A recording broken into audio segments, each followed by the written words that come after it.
a lot of people ask me, what is it like when you go to those wonderful events inside Buckingham Palace and Windsor Castle, Balmoral, all that sort of stuff.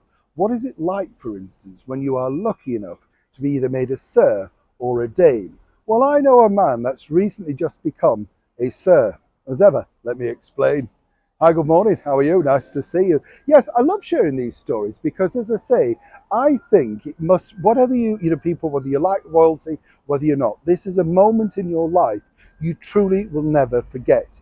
Many years ago, we were lucky enough to film and go around and all the behind the scenes with a wonderful singer, Joe Longthorne, who became an MBE. And when you think about it, he'd never have dreamt, as a singer originating from Hull and being a huge Blackpool success, that he would become quite literally an MBE. Earlier this week, though, a man was very lucky that I got to know, having produced some of his TV shows, the MP Jacob Rees-Mogg, a former Member of Parliament under the Right Honourable Boris Johnson. What's interesting is he's now become Sir Jacob Rees-Mogg.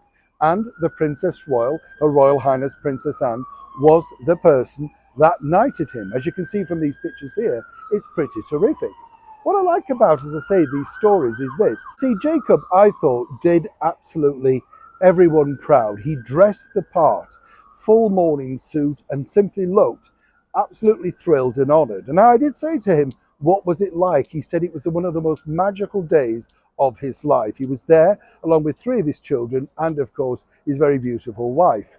But more importantly, I said, what did the Princess Royal say to you? And he said, aha, I couldn't reveal those private words. I would never, ever want to do that. He said it was a moment in time that he, of course, truly loved. Let's not forget, though, that they do have a connection with the British monarchy, because his father, William Rees-Mogg, was in fact one of the editors of the esteemed newspaper, The Times, for many years.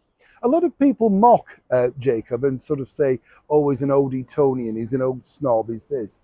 What I quite like about him is the fact that he speaks eloquently, he's very, very measured, and more importantly, whether you like his politics or not, he loves Great Britain, the Commonwealth, and of course, everything to do with our wonderful country. For him, this was a moment in time. And as he pointed out, Princess Anne is in fact his very favourite royal, our hardest working royal. So if you want to know what is it like when you become a Sir or a Dame, well then read up about Jacob Rees-Mogg and see exactly how he became that, and more importantly, why it was so special to him. It's always lovely to share a positive story on the channel. I'm sure you'll agree. Neil Shawn in the very heart of London.